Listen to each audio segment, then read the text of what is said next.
Welcome back. This session is part of Lakeflow Spark Declarative Pipeline series.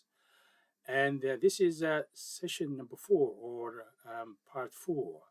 And we are going to look at data quality as a code. Now, this is a very broad topic and very important topic as well. So I have covered some of it in this data quality vis-a-vis or comparing to validity. What is validation and what is data quality kind of thing. And I have covered these two topic extensively in one of my sessions.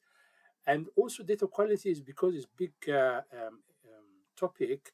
I'm going to go through that one in a different session, and we will call it like advanced data quality in Lakeflow again. So we are going to touch that one. But today, what we'll do is like we are going to give you an overview on how this data quality or validation or both of them operate in Lakeflow, and also because we are talking about declarative one and how to uh, control validation using this declarative approach. So that is the main goal of this session, like to do declaratively how to validate your data while it is moving, while it is on the the medallion architecture, as it were, in especially in silver. Yeah. So because in silver we want clean data, and therefore we are going to apply validation on that one extensively. Of course, we are going to apply on it, of course, on the gold as well. But because it makes sense to do it in silver, we're going to just focus on silver.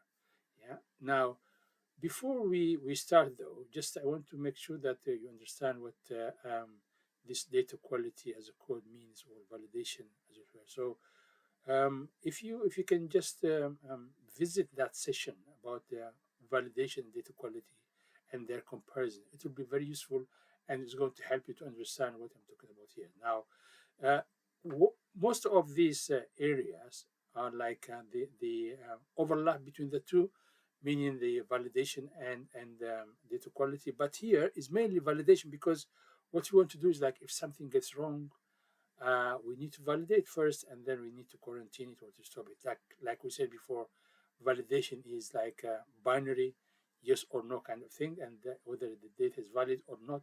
If it is valid, it just will pass it, and if it's not valid, we do something about it. Yeah.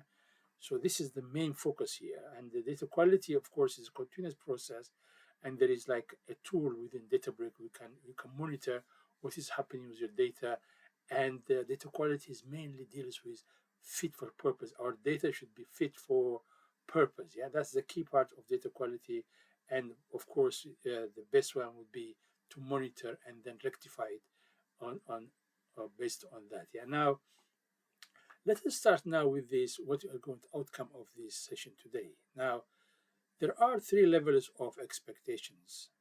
Now, the way it is applied, the validation is using expectation. What do you expect? And then we expect that if it doesn't happen, then what do we need to do next? What is the action? So the expectations there are three levels of expectation. There's warn, or drop, or fail. Yeah. So if something gets wrong, yeah, either we need to warn the customer and put it in a log and or drop it, yeah, and then look at it at later stage, or stop the pipeline as a tool, and then start investigation, rectify it, and start the pipeline. So either you stop the pipeline or drop it, meaning you current put it somewhere to look at it and go ahead and continue with the pipeline, or just give warning and again continue. That is one area we are going to look at it today. So I want you to take from this session, if you understand what are these three levels of expectation, that is, we achieved our aim here. And the second one is like, how do you manage expectation in your catalog? This is a second one. And how do you do custom validation role is also a third outcome of this session. And then how do monitor and alerting on quality issues as well. So we have these four areas. And there is also, I'm going to cover part of this advanced session because it is very useful. Again, as a data engineer, it is a very valuable to have beforehand a contract, a data contract. What are you going to validate? Which one are like which one are you going to say if this happens, uh, then there is a problem? Yeah. So you need to identify before starting the pipeline and before doing the expectation, like a data contract. Yeah, contract meaning if we want to see this one, if this one is not working, then yeah, stop it or do that something about it. So this data contract also it has a format, and it is always better to put it somewhere in one place instead of creating, as we write our code, instead of creating these rules everywhere. You can centralize it in one place and reuse it again and again. Yeah, so we are going to see this one as well today. Yeah, and I'm going to show you what I mean with this data contract and how to save them, and also I'm going to refer to Databricks documentation about this area. They put it in advanced data quality, and I'm going to show you that one as well. Yeah. So first is first. We need before we do our work, because this is declarative. Don't forget we are doing declarative pipeline. So we are going to bring it from PySpark. PySpark is not, as I keep saying, there is no DLT here. Yeah, so there is no DLT. We are DLT is like proprietary, and PySpark is open source. So we are going to say from PySpark import pipeline, and we are going to import it as declarative pipeline (DP). That is what we are going to do. And the second one is like, I think it's obvious. The first one is a new one for the declarative one. This is like 2026 almost. Probably it might have been there in December or November last year, but definitely 2026. That is what Databricks are promoting to us to do. So Databricks are saying we need to go to open source, we need to go to Spark, PySpark, and then import pipeline as DP and do our work. So I'm going to do also migration from the old DLT to the new one at the end of this session. So now that's the first line, is the first import is new. The second one is the normal one. Always we've been using this one since PySpark. So there is a SQL and the functions within that one. So we are going to import all the functions from the PySpark SQL functions. So this is one. Now, what you are going to do is like in the data quality levels, or the valid, they should have called it, I think, the validation levels here, because it is a mail is validation. Now, the the decorator, one of them is like at dp dot expect. If this is a decorator, then which means warn log violation, and you keep data, right? So just put the violation in the log and keep warning that there is something wrong there, or something unhealthy is going here there. Just but keep the data there. Yeah, that is like dot expect. So this is the decorator at dp dot expect means warn. Yeah, and then we have another one which says at dp dot expect underscore or drop. Yeah, so this is clean drop invalid rows but continue. Don't stop the pipeline. The pipeline should continue, but the invalid rows should not be on the pipeline. So drop them, put them somewhere safe, or quarantine them, and then look at them in later stage. Yeah, that's what it means. The dot expect or drop. Yeah, decorator. But if you say dot expect at dp dot expect or fail, this means hold the pipeline, stop the pipeline on violation. So don't continue with that job because there's a danger here. This one, especially, you do it in gold layer, because in gold layer people decide it is a decision layer, and therefore we don't want to give them some invalid data so that they can make wrong decisions. So for that purpose, in gold layer, it is always a good idea to stop the pipeline, rectify it, and then when it is good, you need to send it back. So that is, again, this decorator is mainly used in the gold layer. So How they use it is here. For example, as you can see here, of course, we have we are doing we are going to work on silver. Don't forget. And then on the silver, we are going to use materialized view, the one we covered last session.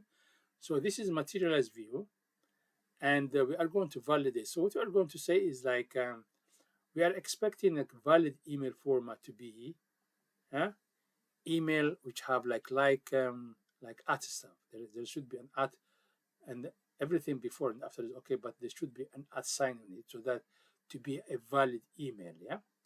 So that's what we expect. Our email should have an at sign. And then this is like, if you don't see like that, then what you are saying, it's not big deal, but give warning. Yeah. If someone put like without an at, give warning and continue the pipeline. That's what you're going to see, at dot expect. Yeah. The second one is like expect or drop. So we are saying valid age.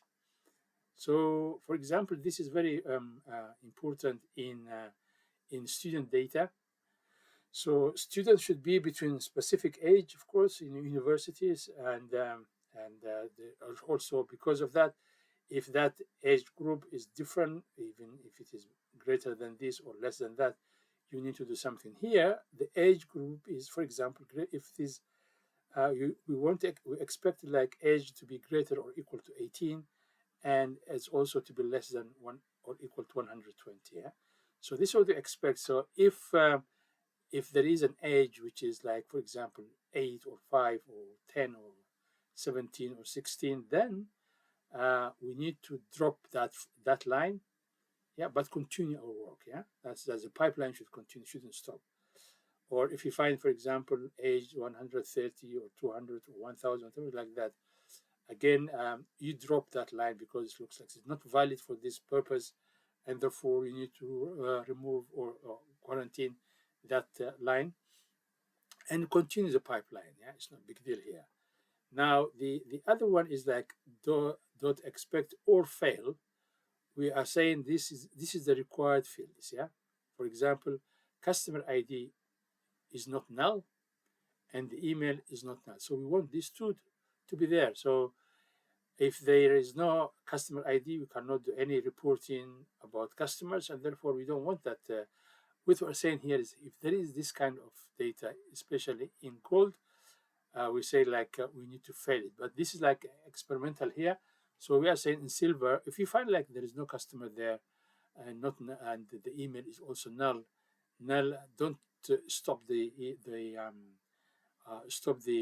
job and investigate, and then when you rectify it, start the job, yeah, and send it. This is what it means. It is applying because this is a decorator now, yeah. It's not a function. This is a decorator, yeah. So the behavior of this function now is going to be changed based on those decorators, yeah.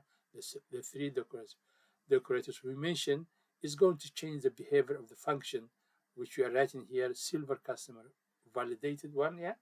So what we are saying is like a doc string again here. Doc string is like it's written between three quotes. As you can see, the first quote, the first one, you can see that this is the first quote, and then this is the last quote, as you can see. So this is the one in between is a doc string.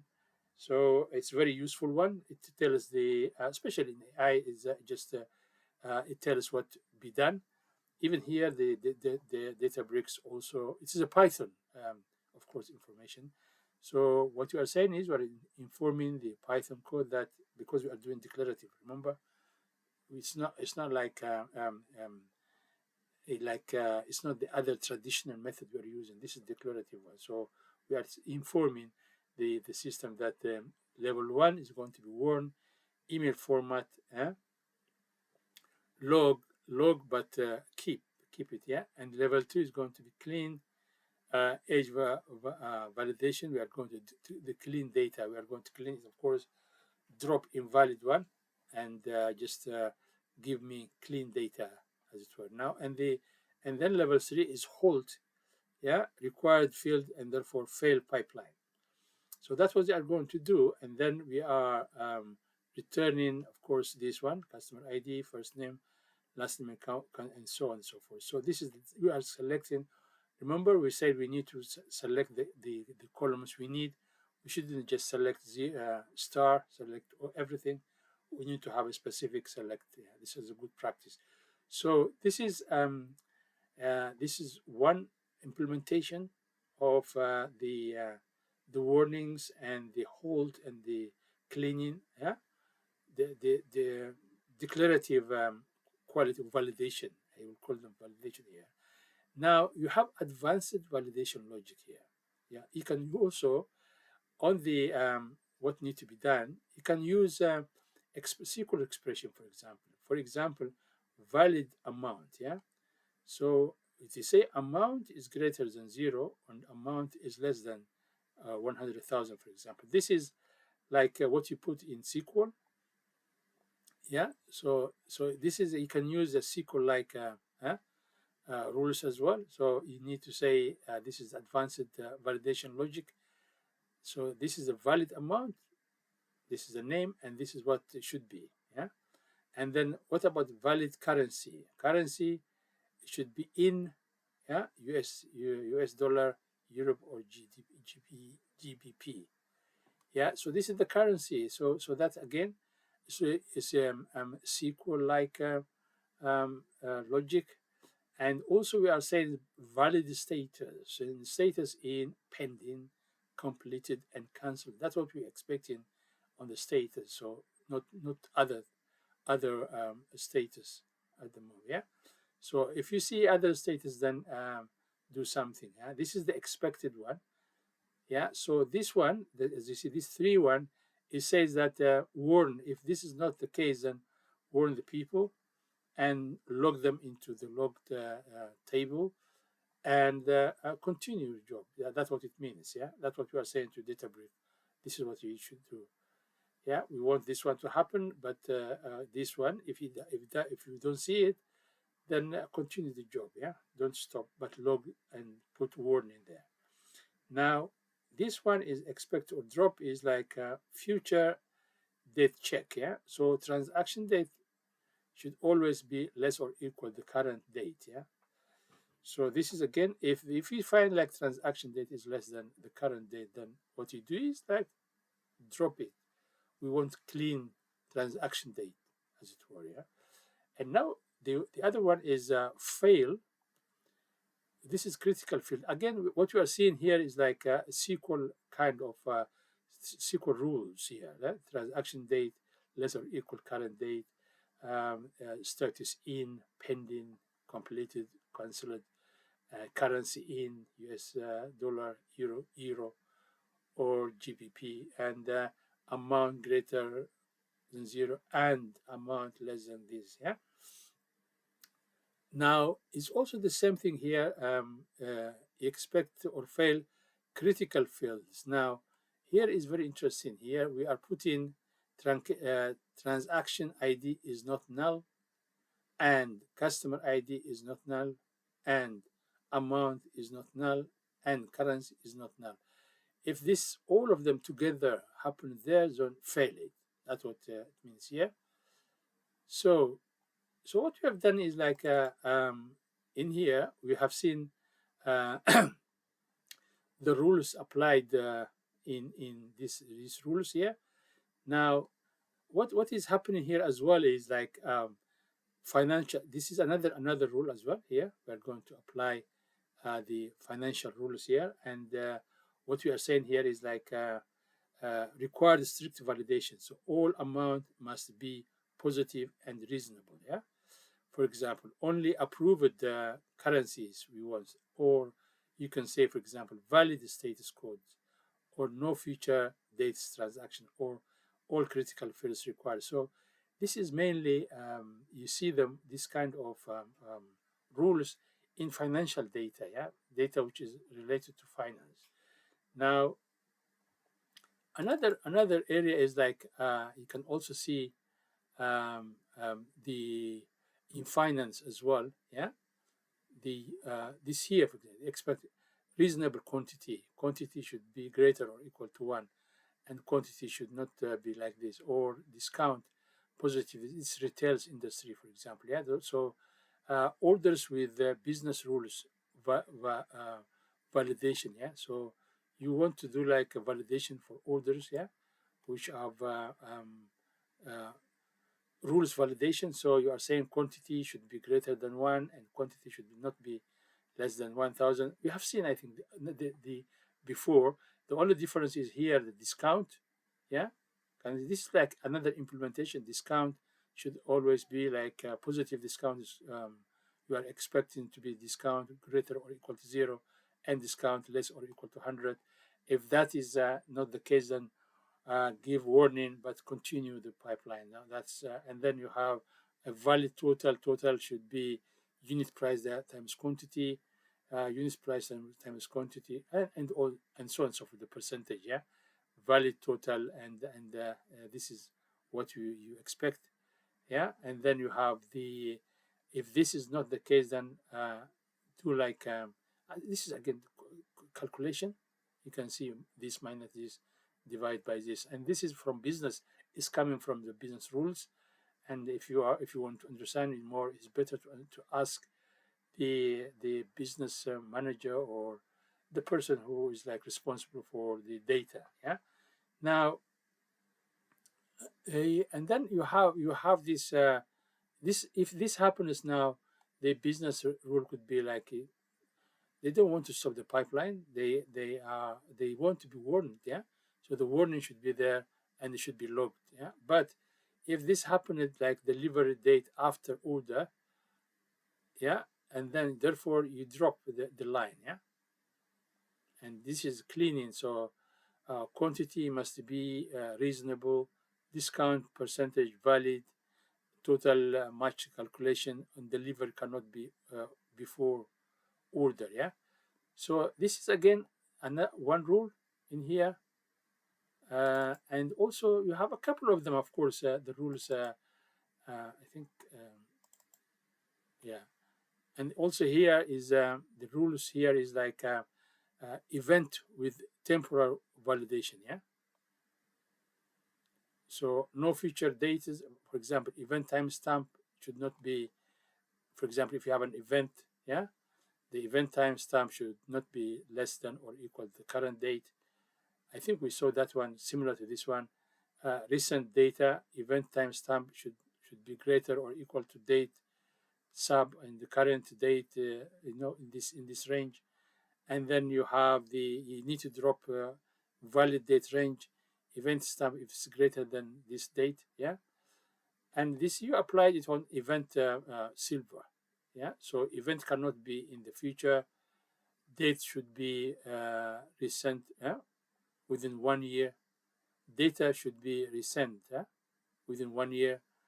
So you need to recent data, as it were, yeah. So must be after system inspection, for example, yeah, and so on. So again, now the before we do like the best practices in data quality, let me show you one important side as well. Yeah, so the advanced data quality, which I say we are going to cover it later on. But what it is like, of course, there is extensive documentation within Databricks, and what I want to show you is this documentation. Yeah, so they are saying expectations, recommendations, and advanced pattern. That is the one which had been published in January 2026. Yeah, that is the one we are going to cover in the next session. So this is I'm going to focus today. I'm going to show the data contract part of it, which is the rules here. They call them the rules or data contract. Yeah, and you create them. You place them in a table. Yeah, you create a table with the rules, and then what is the name, what is the constraint, and you put a tag for them. Yeah. So this is the recommendation. You put them in one place and they reuse them everywhere. So for example, it says here the website should not be null. This is the name, and the website is not null. This is the constraint, and it is the tag is validity. Yeah. So and then fresh data is a name, and to date is this one, and then if it's greater than this, yeah, this is the constraint you are going to apply, and then it's maintained This is the tag. And also social media access, not in Facebook. Facebook is not null, and Twitter is not null, and YouTube is not null. Yeah, this is also maintained. Again, this is like this is an example. It's not like a real one. This is an example how to create the rule, and then the key part is like how to use them in data quality. So, um, for example, you say get rules. Yeah, you put the tag. The tag is like if it is validity. If you are interested in the validity, you put it in the rules here. Huh? Load data quality rules from a table. The parameter will be tag to match, and then return dictionary of rules. Yeah, of that one. So that's for example, get rules filtered by tag. The tag is this one, validity. Now, for example, this is the one I want to show you. This is the expect all or drop. Now, get rules. Yeah, this is the function here, and you are saying validity. You are giving it the um, the tag here. Yeah, so which means it is going to bring the validity constraint, which have like this validity on them. Yeah, can you see here? So that's what you are doing. So you say validity. This is the dictionary one. Yeah, the true value and the key and value. Yeah, website not this is the key and this is the value you are applying in here. Yeah, so you are applying this rule here. So instead of writing extensively here all the rules here, you can have a table and then a function, and then you can bring all this one there. So we are going to do like row count validation in that sense. We are going to do missing record detection, primary key uniqueness, and schema evolution pattern, and so range based validation. This is the advanced one in the quarantine invalid records. So this is advanced one, which I'm going to cover later, which is here, as you can see. But today I'm going to just focus on this data contract, yeah, because I felt it's very important, as they call it their rules, data contract, what they are. At least if you understand what they are, and then you can start using them if it's necessary. Yeah. So what does it solve? The first data contract or rule table. Yeah, they call it rule table. And how does it matter? For example, the declarative one. Yeah, the problem it's trying to solve. Just I have picked up three domain: NHS or student data or finance data, for example. Yeah, we have this three domain. How is going to help this three domain solve the how do they solve the issues with those domains? Yeah, I'm talking about the data contract. How is it going to resolve problems within these domains? Yeah. So if there is no contract, for example, yeah, or rules, so what you have is like you are going to use hard coded in notebook. So all the rules you do, like valid ID, valid customer, valid patient ID, yeah, all the stuff here, you are going to write them in a notebook, hard coded, yeah. You are going to duplicate across pipelines. So every time you need those ones, you are going to valid ID here, valid ID there, and so on. Everywhere you need them, you are going to write them. So you are going to duplicate across pipeline, yeah. And then because of that, there might be inconsistency between you have three environment from dev environment, UAT, and prod. So because you are going to write them separately, there might not be consistent there, and therefore you will have an issue there, yeah. And then it is hard to audit. Yeah, who changed the rule and why? This is also a very important piece. And if you don't have them, if you don't have the contract, the data contract, then you wouldn't know who changing those rules. Yeah, and also it's impossible to govern as a product. Yeah, this is again when you try to do like data as product, it is difficult to govern those areas as well. Yeah, so what does it give us though? So the rule table or contract makes quality operational because it centralizes the rules in one place. So if there's any change, you can go to that place and change it there. And it can be also versionable, like you can put it in Git and table history, and also auditable. You will know who, when, and what have changed. Yeah, you can have audit reusable also. You can reuse because it's one table. You can just refer to it in everywhere you want to use it. Yeah. So and then it's going to be tag driven. So if like it will be flexible. So for example, this is an example. So if you have, if imagine that you are managing three of them, NHS, student, finance in one place. Yeah, it doesn't happen, but or say for example, within the NHS you are managing the like outpatient, inpatient, A&E, for example. Yeah, so there's different domain, different departments, or it could be finance, HR, something like that. Yeah, so different drives. So they will be called tag because each of them will have their own rules. Yeah, each domain will have their own rules, and then you just you put a tag, and then you just you call that tag, and then when you call that tag, that specific rule will come and be used. So this is again business alignment, which is data owner can agree rules. What we do is like, for example, um, the domain can be like, as I said, the different domains, but the tags, we're going to talk about them now. So what will happen is like you need, because you put them in a table or in one central place, then you can have like the data owner agreeing on that one. Yeah? So you can ask the data owner to sign it off, and therefore it will be used and it will be official. So that's the advantage of using a data contract. A data contract makes quality enforceable, testable, and auditable, not trial knowledge, of course. Yeah. Now that is the key part here. Yeah. So the key part here is a data contract will be that. Now the rule design pattern is like the tag we're talking about. Yeah. Use tags to control enforcement style. Yeah. So you want to control which one is going to fail, which one is going to, for example, quarantine, or which one is going to warning kind of thing, right? Now, for example, you say validity. Huh?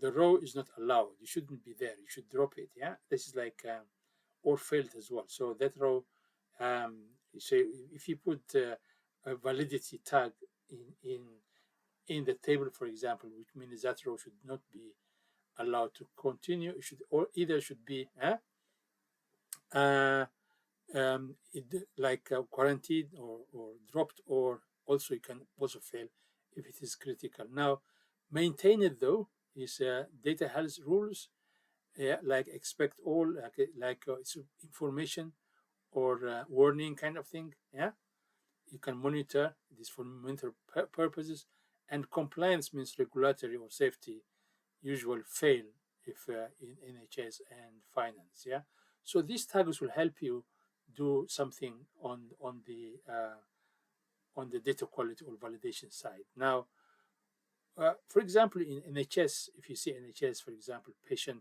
encounter or observation, the validity rule will say NHS number present and correctly shaped. Yeah, so that is a key. If you work in NHS, NHS number is critical, and therefore, even if you don't have it properly registered there is like some penalty. So, NHS number present and correctly shaped as well. This will be validity rule. And second one would be like date of event, not null and not in the future as well. Vital sign within plausible boundaries. For example, heart rate should be between this and this. Yeah, and this is for validity rules. And for example, for maintained rules, you can say feed freshness event updated within the last n days, non rates threshold. Example, discharge rate. Yeah, or the compliance rules. This is for health. The maintenance rules mainly for health purposes, meaning the data is healthy. That's not, it's not like the person is healthy kind of thing. About we are talking about data here. The compliance rule. Now here there is no clear text identifier in restricted zone. So the text identifier in the restricted zone is not clear, and therefore is a problem here. Need to do something. Yeah. So example of constraint is like SQL NHS number is not null, and length is NHS number is equal to 10. Event time is less than current time. That's what you put there. Yeah, this is the rules you put. So for a student, for example, you put like validity rule, student ID not null, attendance between 0 and 100, GPA between 0 and 4 on your scale. For maintenance rule, for example, records updated recently, cohort year within expected range. Um, and finance would be like, for example, transaction ID not null, amount should be greater, currency is valid ISO, stamp not future. And in the maintenance rule, it could be settlement within SLA window. You need to monitor that one. Duplicates, trend, monitor or fail depending on the domain. And Python, the Python code for this one, for this industry is like you store them in rule module in the same folder as the pipeline if you want to use a module, or and then reuse it. For example, this is again one of the module, and they bring it every whenever you want it. For example, the domain is like it could be NHS. Yeah, you can see here, if the domain is equal NHS, use this rule. If domain is equal student, yeah, use this rule. Or domain is finance, use this rule. Yeah, and then you say get rule, for example, return a dictionary rule number, name, and the constraint. Yeah, so get rule as a list of domain. For example, if it's an HS, if you can get all the listed here, it will return for you those rules. Yeah, and yeah, this is how you use them. The one we are going to look here is probably again this is again another one. It's the SQL one. How to do the SQL? You create a table called rules, and you say the domain string and then name, constraint, and tag. Yeah, and these are the values. You insert all the values, and then it starts using them. Yeah, so that is how say, for example, create or replace rules, and then insert all these values into that table, and uh, and then you apply those rules using expected or drop validity. Validity means, like, for example, yeah, the tag. Yeah, and for example, this is an example of how to use it.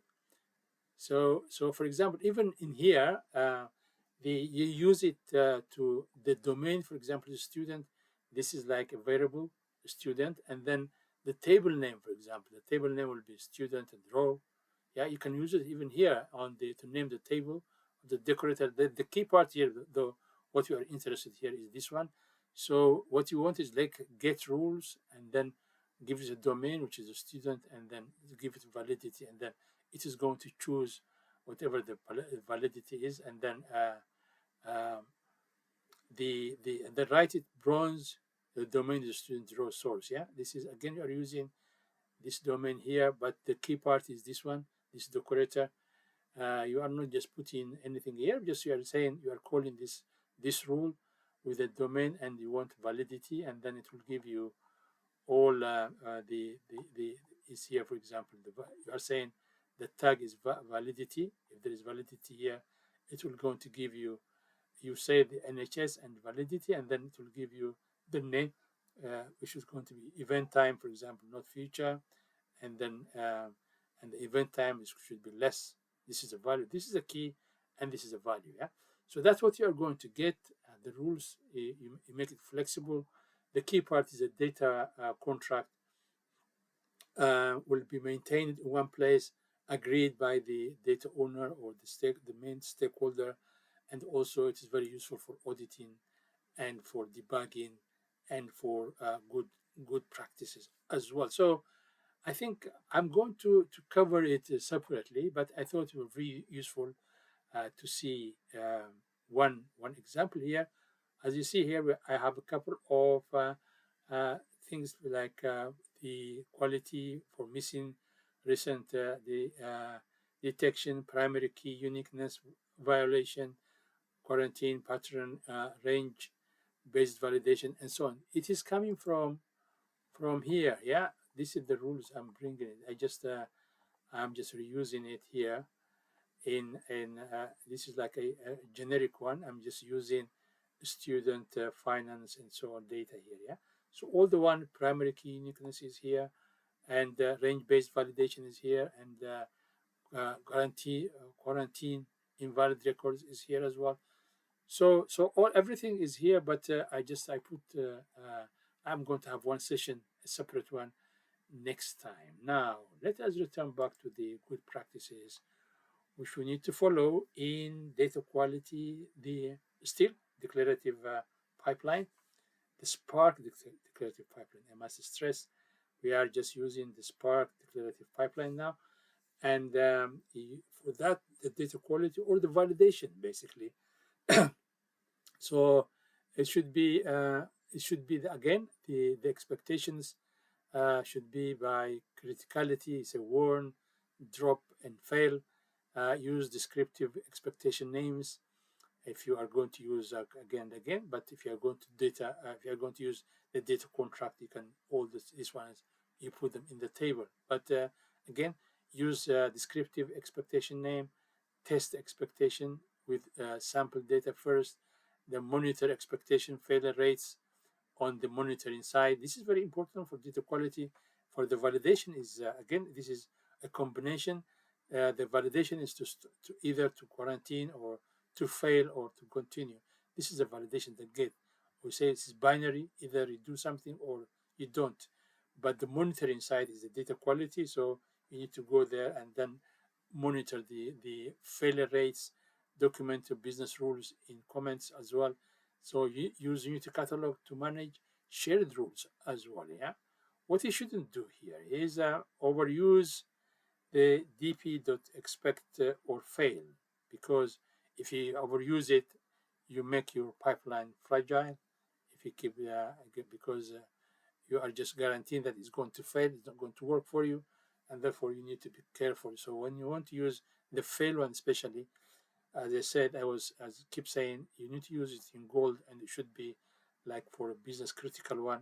If you push the data there, it gives them like the wrong data, and they make them decide wrongly. So if this is the case, then you can use it. But otherwise, I don't think you should use the fail, because if you do it, then you'll have a problem.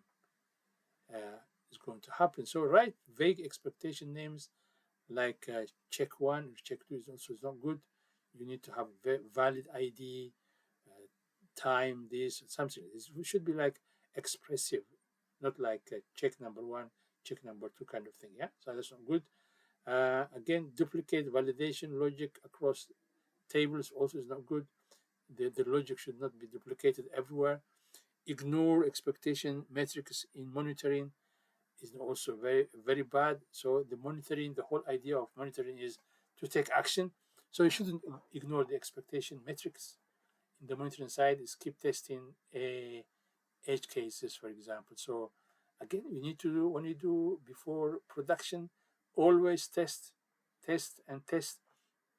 Yeah, don't skip the testing edge cases. Yeah, those rare ones as well. So test them before you go to production. Now the last one here is the pro tips here. Start with expect. Of course, you start because this expectation work from bottom up. You start from the warning, promote to drop, and then end like the fail one for truly critical rules. Yeah, create reusable validation functions as well, and then track expectation violation over time. So alert on sudden spike in violation. Yeah? So that's tips for you while you are doing this data quality in expectation. So I hope you have gained something. Again, I must stress this is for declarative Spark declarative pipeline, the validation rules, what to do and how to use them, and what kind of validation we use. And also, I have touched the data contract, which is very useful to know and to use in your pipeline as well, because it makes life easy. You do them once, and then you reuse them, and then if you want to change, you can only change them in one place instead of um, just going everywhere. Believe me, once you start working, your code will be mounting and it will have loads of codes, and then it will be difficult to find the one which is killing your work. Yeah, so it is better to do them in one place, and you know where to change if something gets wrong. instead of just trying to spend your time trying to find where the problems are. Yeah, that's planning. Data quality, data engineering is an engineering practice, isn't it? So you need to do your planning properly and do your code afterwards. Yeah. Thank you for listening, and I hope you have gained something. And if you think you have gained something out of this session, then don't forget to subscribe and put your comment there, and give me also, you know, encouragement. If you think it's good, yeah, give the video like or whatever you think is good. But don't forget to put your comment. And if you ask me to do some sessions as well, I'm happy to do the one you feel is important. Thank you very much. See you next for the Medallion architecture complete.